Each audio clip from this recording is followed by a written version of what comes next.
culture eats strategy for breakfast. You have to have a good culture.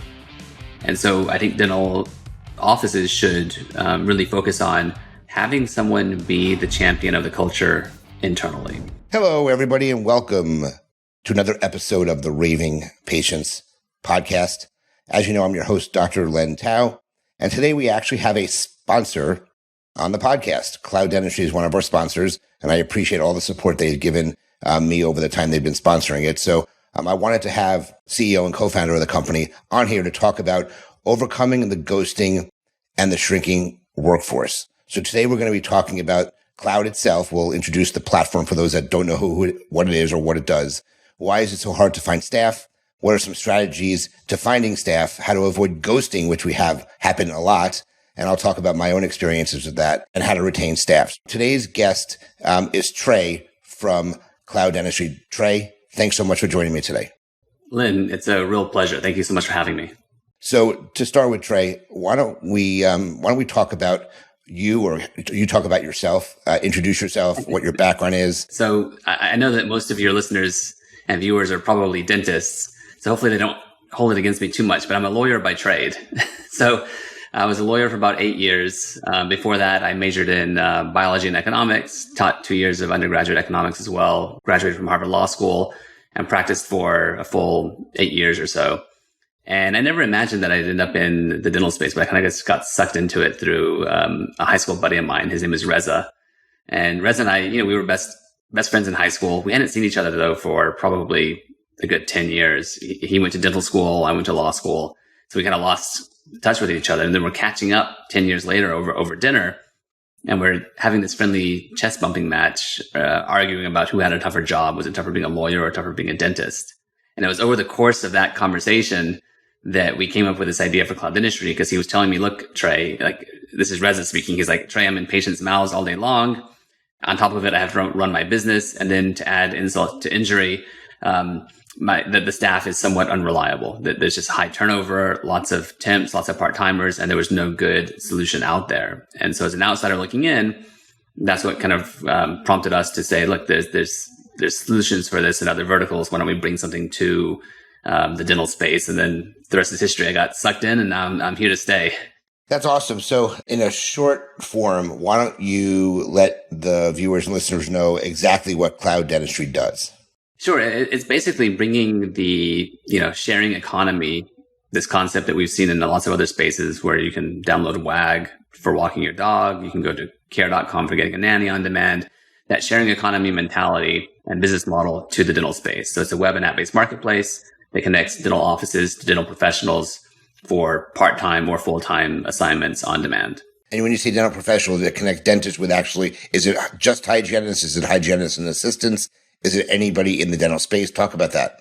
Sure. It's pretty much everyone. So we have specialists on the platform. We have general dentists getting booked on the platform, hygienists, dental assistants, and front office staff. Gotcha. And then I think, again, for the listeners, just so they can understand, what markets are you currently in? What markets are you looking to move into? Give an idea to those about, hey, if I'm interested after hearing this, is it in my area? Sure. That's a great question. Well, eventually we want to be everywhere, but we're taking this from Uber's playbook. Before Uber came around, there was a company called Rideshare that I'm not sure many of your users have heard about.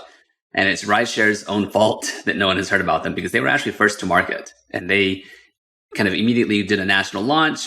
They got 1% to 2% market penetration in a bunch of different markets. And then Uber liked their idea and said, hey, why don't we do that, but do it bigger and just focus on one geography. So they launched in San Francisco. They got, over 50% market share, dominated San Francisco, and then just moved one city after another, stomping out Rideshare. And so that's kind of the sad story of Rideshare. So we don't want to be Rideshare. We're doing a geo by geo launch. We're looking for partners to help us launch new geos. Large dental practices are always welcome, and we have kind of good programs for having them as anchor tenants in those new markets. But currently, we are all through Texas. So we have Houston, Dallas, Austin, San Antonio. So if you're in Texas, you're in great hands. We have great penetration all through Colorado. So we have, primarily Denver and Colorado Springs, I should say. We're very strong in Atlanta, Chicago, Phoenix. Los Angeles is more of an emerging market, but it's active.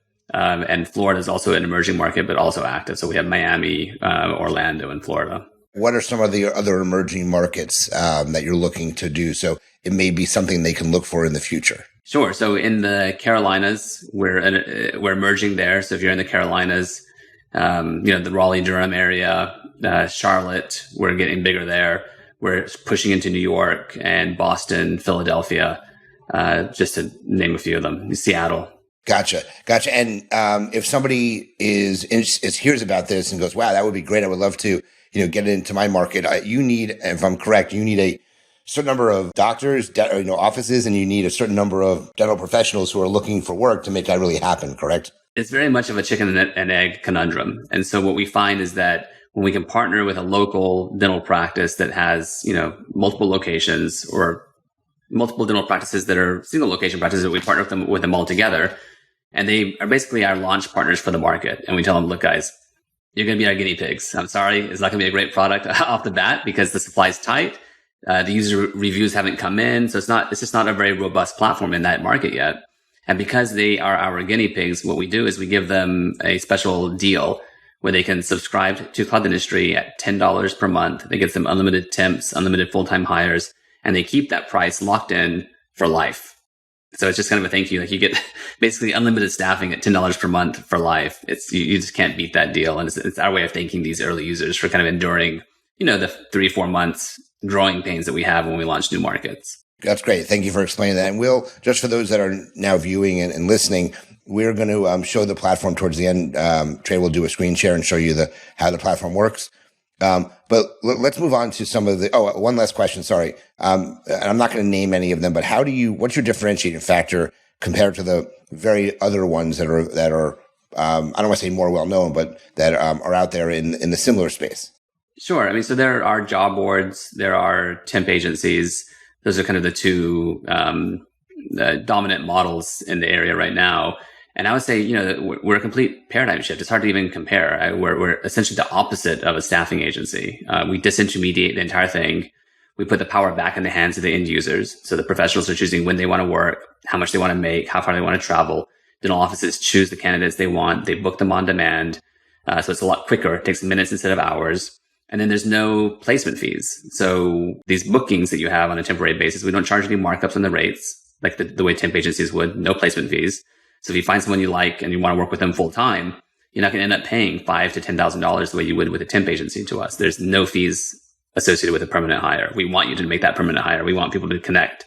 And so we really have just turned the model completely on its head, disintermediated the whole thing, and really kind of adopted more of the iTunes approach, the iTunes mentality to this, where with iTunes, you don't have to buy and own individual songs. You just subscribe to iTunes, and now you have unlimited access to the songs. And just to confirm also, last thing is that there's a fee to the practice. There's no fee to the professional who's on there, is there? Correct. Everything the professionals make on the platform, they set their own rate. Everything they make goes 100% to their wallet. We don't take a rake on that. And then the offices, it's free for offices to look. So I tell offices, look, before you spend money on a job board or a temp agency, use us as a first line of defense. Even if we're not in your territory, create your free account with us. See who's in the area. You can look at all the profiles for free, no charge for that. And then when you want to book someone or message someone, you're prompted to upgrade to a paid plan. And the average plan is under $100 per month. It's very affordable. Perfect. All right. Great. Thank you for that little introduction about Cloud. And like I said, we'll see a little demo of it towards the end. So firsthand, I experienced some staffing issues. So I don't know, Trey, if you know, I'm not the owner of my practice anymore. I sold as of October of last year, 2021. During COVID, my hygienist came to me and told me I need to take care of my son because it was COVID. I need to go down to part-time. And I had a very small staff. I had one associate who worked the days I didn't work on Wednesdays and Thursdays. I had one front desk person, and I had 2 dental assistants and 1 hygienist. And I said to her, I would appreciate it if you hang around full time until I can find a replacement for you. And she said, fine. We never found a replacement for her.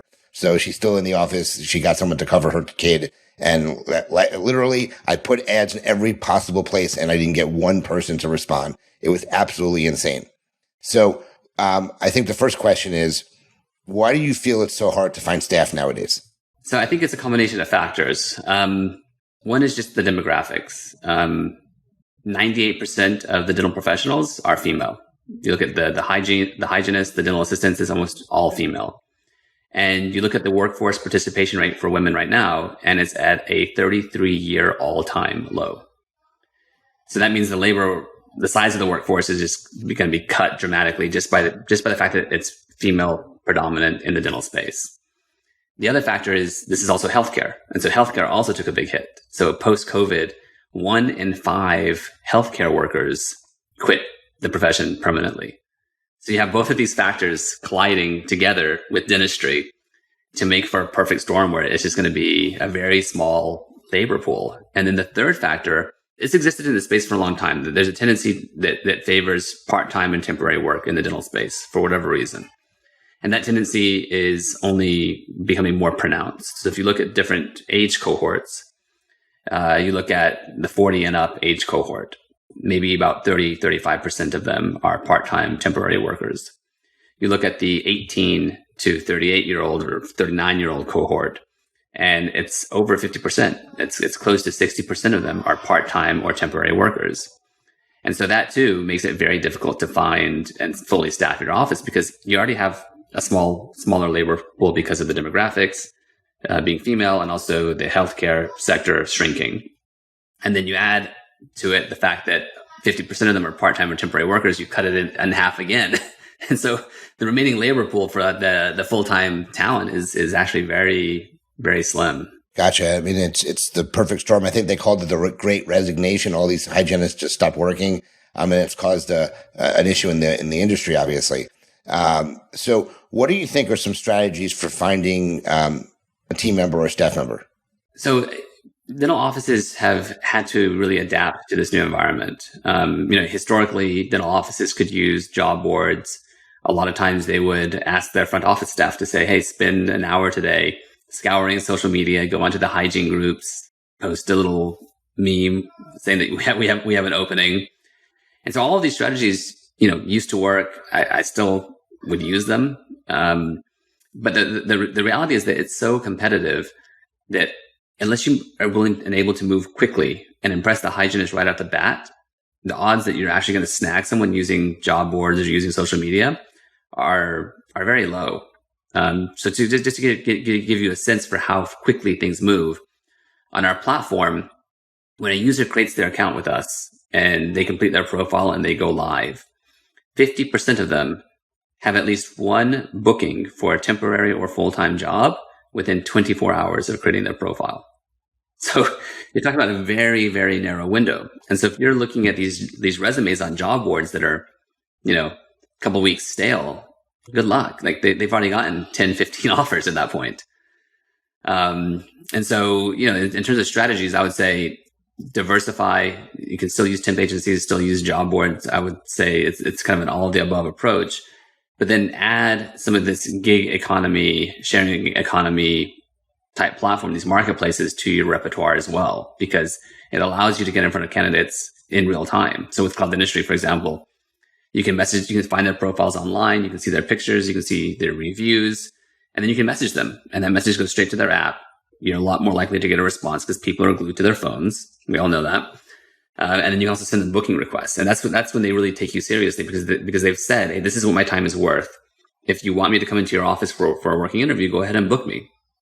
And it's a confirmed booking and we hold them accountable to show up. That was one of my questions I was going to ask you when we talked about the platform itself. But you actually just mentioned it. So they need to show up. What happens if they don't? Do they get removed from the platform? Do they get a big black strike against them on their portal? What happens if someone doesn't show up to a confirmed booking? Yeah, we try to make sure that doesn't happen. When I first launched the platform, kind of the alpha version of it that I'd be embarrassed to show everybody, it was abysmal. We had a very bad no-show rate. It was consistent with what people see if you book someone through a job board or social media. We polled our users. And ghosting has just become this huge problem. And so, we polled our users, and about 60% of the time that someone did a booking through social media or a job board, the person just wouldn't show up for the working interview. And not only would they not show up, but they wouldn't even give you the courtesy of a call. It's just like, what is going on here? And so at the beginning, when we launched Cloud Dentistry, we had similar metrics where people would get booked on Cloud Dentistry, and then they just wouldn't show up. For me, as the owner of the business, I was just pulling my hair out. And so we put in place all kinds of little details, right? We gamified the whole platform, so users earn points for getting good reviews, for showing up on time. So that gamification helps. We have, in-app reminders. We have the mapping software. And then we also track no-shows. So on their profile, you can actually see how many times out of the total number of appointments they've no-showed. Every time they no-show, we follow up with them. And if they have a documented emergency, they can stay on the platform. If they didn't have some kind of documented emergency, they get suspended from the platform. They get kicked off because we just don't want people no-showing. And so as a result of kind of the combination of all those different details that we added to the platform to create the right incentives, at this point, we have less than a 1% no-show rate. So when you have a confirmed booking, you have a less than 1% chance that the person no-shows on you, as opposed to the 50-60% chance that you have when you just book someone through social media or a job board. I love the fact that you mentioned reviews. I'm the review guy, so I love hearing that, and I'm sure does it go both ways, that they can review a practice and they can review the provider as well, or is it just one way? It's a two-way review system, yes. And we find that actually makes people, approach the relationship and it creates the right incentives to create for a fruitful relationship because people know that they're going to get reviewed. Yeah, no, I think that's great. And like I said, that's what I teach, and I'm all about that. So what do you think are some ways that you can make your practice stand out on your platform, and even, let's say, just in general? Sure. So on the platform, we give you the ability to upload your pictures for your practice. I think personalization goes a long way. People want to know who they're working for. Getting good reviews also goes a long way. So on our platform, like you just noted, you're going to get reviewed by these dental professionals that work for you. If you have a bunch of good reviews talking about how great it is to work for your office, that also bodes very well. I also think, again, going back to this kind of personalized touch, peer-to-peer messaging is very effective. And so we transact hundreds of thousands of messages through the platform every month. And I think that's a great way to just give a personal touch to the recruiting process. Instead of just saying, hey, I found your resume online, giving you a call, leaving you a voicemail, and hoping you respond to me or sending you an email, you're communicating with them into their app, right? It's kind of like getting into the DMs. And so now it's kind of a more personal connection. They're like, oh yeah, this office, they're texting with me. I have them on the app. So I think that helps you stand out as well.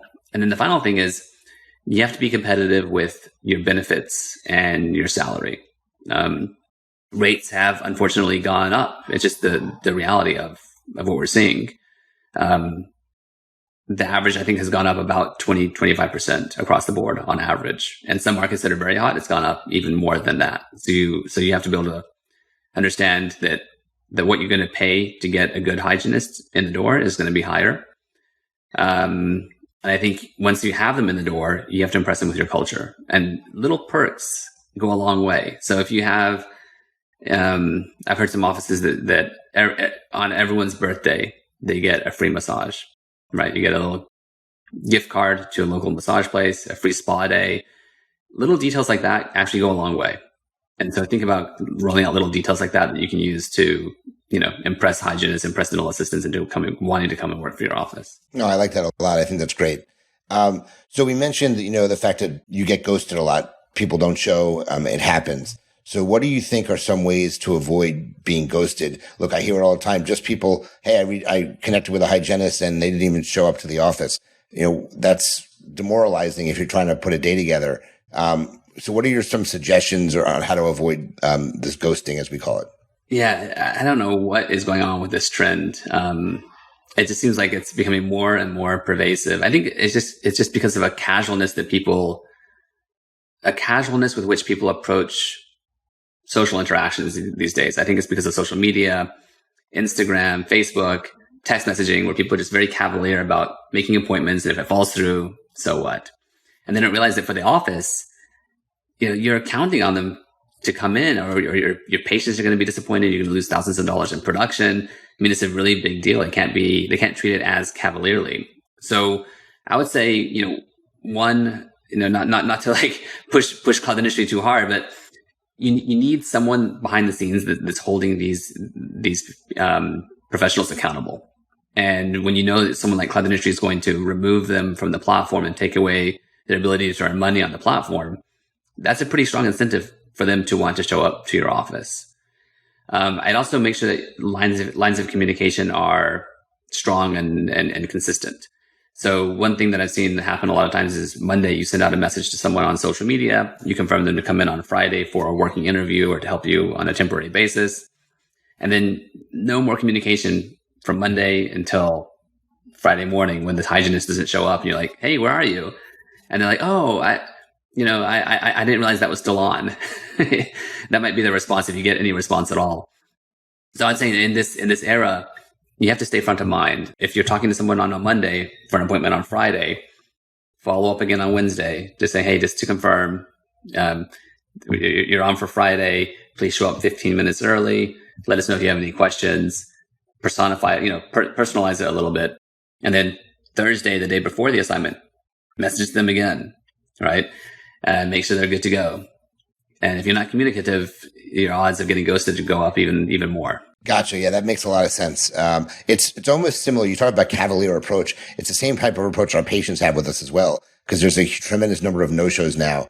When I was the owner of the practice, patients would make appointments and we would not consider it confirmed until they filled out the new patient paperwork, because the new patient paperwork in my office was like 6-7 pages long, which committed them to coming to the office if they filled the paperwork out. If someone didn't fill the paperwork out, they weren't coming and they didn't show.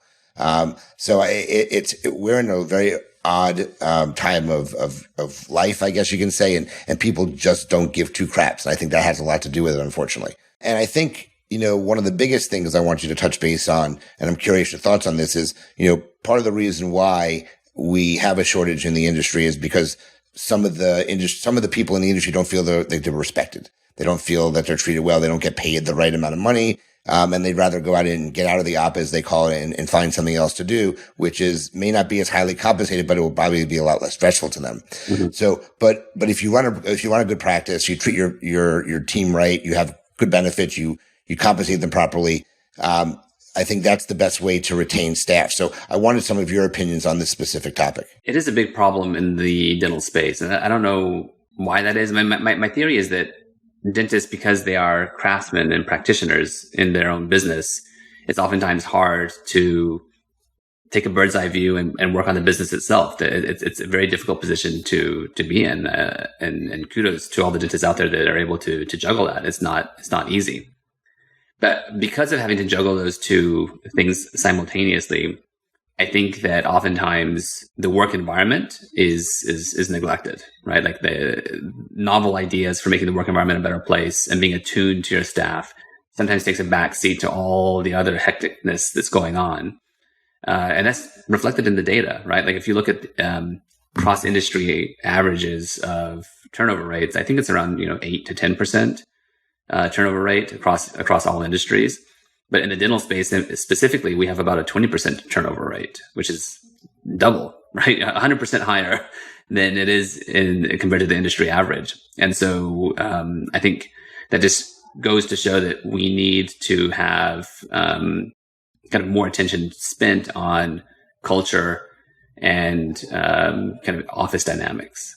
And I'm sure a lot of your listeners have heard this expression before, but I truly believe it. The expression is, it's one of these startup guys said it, but he said that culture eats strategy for breakfast. You have to have a good culture. And so I think dental offices should really focus on having someone be the champion of the culture internally. That can be the dentist, but the dentist is oftentimes stretched very thin with everything that's going on. So sometimes you need to have a really strong office manager, right? And say, and really kind of impart what type of culture you want with that office manager so that it flows out from that point. There needs to be someone whose role that is. Assign that to someone, right? Because if you don't assign it to anyone and don't take aim for it, you're not going to hit the mark, right? You at least need to be taking aim at it to have a chance of hitting it. And I think if you have a good culture, that goes a long, long way to making people feel appreciated. People don't work for the money. People work to feel appreciated. They work because they like the environment that they work in. And so little details, like I said before, of getting them a day at the spa for their birthday, celebrating people's wins in the office, things like that go a long way. That's great. That's great. So do you want to share your screen and just walk through the platform and show people a little bit about how the product works? Sure. Yeah, I'll do it. Just a quick little demo here. So this is a live version of the platform. And for those of you that are listening and can't see it, we basically have a number of fields where you can just tell us what you're looking for. So as a dentist, you log in, you create your free account with us, and you tell us what you need. You can select from a drop-down menu, dental hygienist, dental assistant, general dentist, front office staff, or specialist. I'm going to leave it on hygienist for now because that's the category that everyone says it's impossible to find. You click search, and then you're immediately going to be shown kind of in list form all of the profiles of hygienists that are in your area. So you get to see their pictures, you get to see all their stats, like how much they charge, you get to see their schedules, you get to see their star ratings, you get to see when they last logged in. And what's cool about it is that all the professionals that you're seeing here as I scroll, we've already verified their dental licenses for you. And so you don't have to worry about getting random applicants from Walmart to your job postings that don't actually have a license to practice dentistry. They've all been verified. They also all specify how far they are willing to travel. And so what that means is that you as an office are only going to see professionals if your office falls within their travel radius. So you don't get into this back and forth of finding a good candidate online and then finding out that they don't want to drive 15 miles to your office. So everyone here has a verified license and they're willing to travel to your office. Now, all of this that you're seeing here, kind of being able to review the profiles, see their reviews, is part of the free platform. It's free to create your account and look at all of this stuff. And so I recommend all offices do that to get a sense for what the rates are in your area, to get a sense for who the candidates are. When you want to actually message someone, that's when you would hit a paywall. So I can message Raquel. I pulled up Raquel's profile. Type a message to Raquel. She'll get that on her mobile app. You can also book Raquel for an actual working interview or an assignment. So you can see right now we're looking at her calendar. You can see a bunch of days that say booked. Those are days that an office has already booked her for those days. The days that are still highlighted in blue, those are the days that are still open. So let's book her for August 25th, just to kind of show the users what it looks like. You can select a start and end time based on her schedule. And then you send the request. I won't actually click this because it's a live version of the platform, and Raquel will be wondering why I booked her for an assignment. But once I click book, Raquel would receive a mobile alert on her app, very similar to the way an Uber driver would. She confirms the assignment, shows up, does the work, and gets paid. So literally what used to take hours of sifting through resumes on a job board now takes a matter of minutes to get a booking. The last thing I'll note before I stop the demo is that because we've gamified the platform, what that means is we reward users for high levels of activity. So when a user receives a message from an office, if they respond within 1 minute of receiving that message, they'll get 10 points. If it takes them 10 minutes to respond, they only get 1 point. Anything beyond 10 minutes, they get 0 points. Same thing with the bookings. They also get points for good reviews. So what that means is that unlike a job board where you often feel like you're just throwing stuff into a black hole, the users here are very, very active. So you can see Vicky, her last login was 2 minutes ago. Terry, 3 minutes ago. Cassandra, 4 minutes ago. Elham, 5 minutes ago. So like literally we can keep scrolling down here, looking at all these users that have logged in within minutes of right now.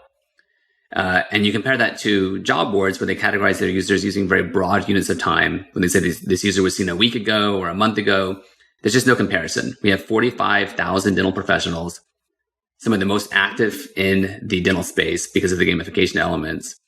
And like I said, there's no charge to look. So log in, create your account with us, give it a look. But that's the platform in a nutshell. No, that's really, I mean, I've seen it before, but I think you gave a really great description of what it is and what it does.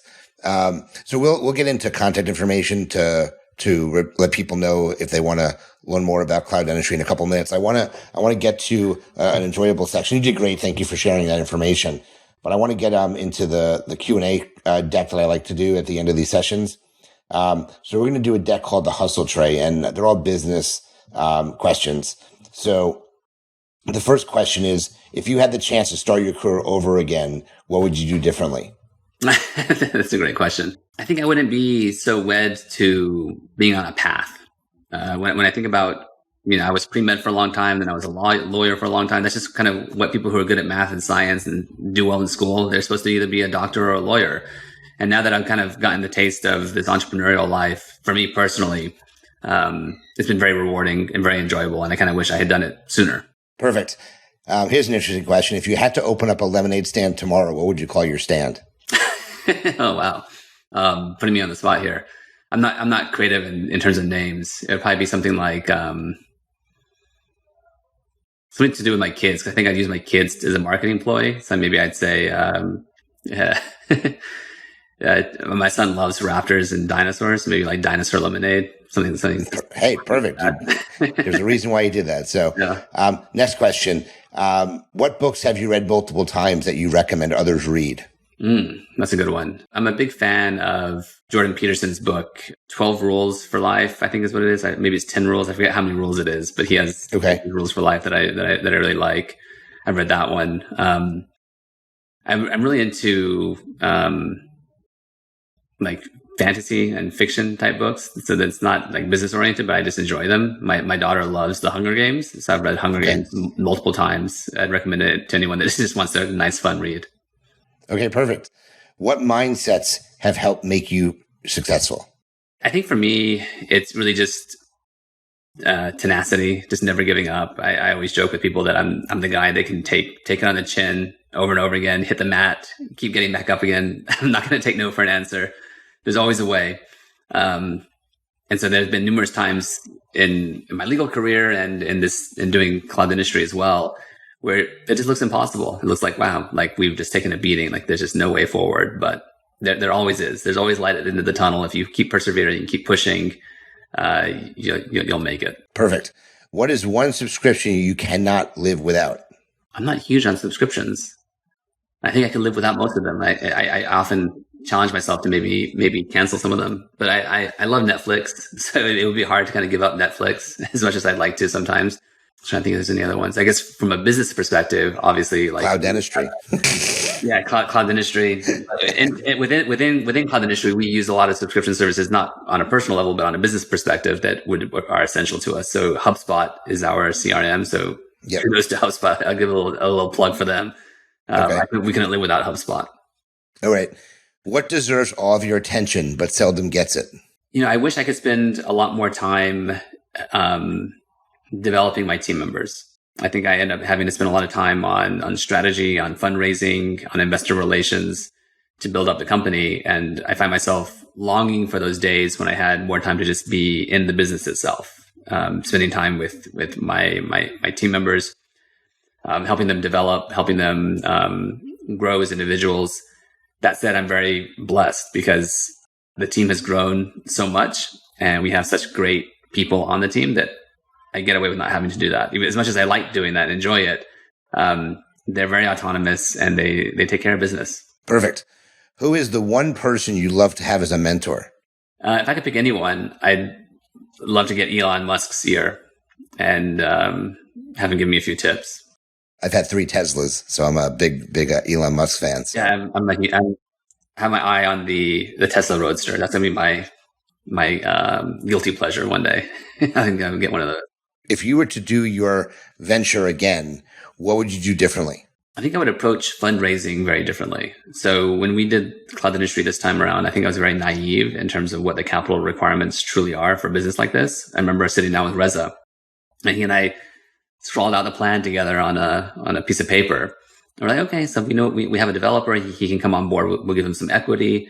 It'll cost us maybe $50,000 to develop the platform, and then we'll buy an email list. We'll send out an email blast, and we'll start making money.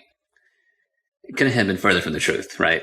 I remember buying that email list, getting the platform developed, the alpha version of the platform, sending out the email to all these dentists and hygienists in Texas, and I was sitting on the admin panel, and no one was signing up. And I was like, man, that's just brutal. And so then from there, we kind of just on an iterative basis raised more money from friends and family and angel investors as needed to kind of keep adding, keep changing, keep tweaking. But I wish in hindsight, I had just done, full $1 million round. Let's get the money in and do it right off the bat rather than kind of taking this incremental iterative approach. Perfect. And last question, what profession do you think is most undervalued today? I think we underemphasize getting really, really great teachers and rewarding really great teachers. I look at kind of all of the things that are going on in society, and I think a lot of it comes down to kind of a breakdown in kind of people's ability to parent well and also people's ability to teach well. And we need more great teachers. Perfect. This was great. So Trey, if somebody has interest in learning more about Cloud, wants to see if it's in their area, if it's coming to their area, they want to sign up as a provider, what are some ways to contact you and your team? Sure. So anyone can reach out to me directly. I'm always looking for feedback. We want to make this product as awesome as possible for all of the users. So you can reach me directly at Trey, that's Trey, at clouddentistry.com.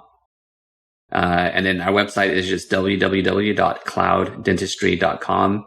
You can go there, create your free account. It's free for professionals. They keep everything they make, and free for offices to look. So I recommend all offices, even if we're not in your area, go ahead and create your account. And that way you'll be plugged in for when we do get to your area. Perfect, Trey. Again, like I said, this was great podcast. You definitely know how to talk it up and get people excited about learning more about it. If I was still a practice owner, I'd be definitely getting on board, but I'm not a practice owner anymore. But guys, if you like this episode, please share it. Please tell your doctors, and if you have hygienist friends about it, anybody in the dental profession, let them know that this is the new up and coming platform to find staffing for your dental practice. But if you like the episode, please share it. Please subscribe. Please review us. Do all those things I always talk about. Check out Cloud. They're one of our sponsors. I appreciate what they do for me. And as I always end these episodes, remember, your reputation matters. Until the next episode, Trey, thank you so much for joining me, and we'll talk to everyone soon. Thanks, Lynn.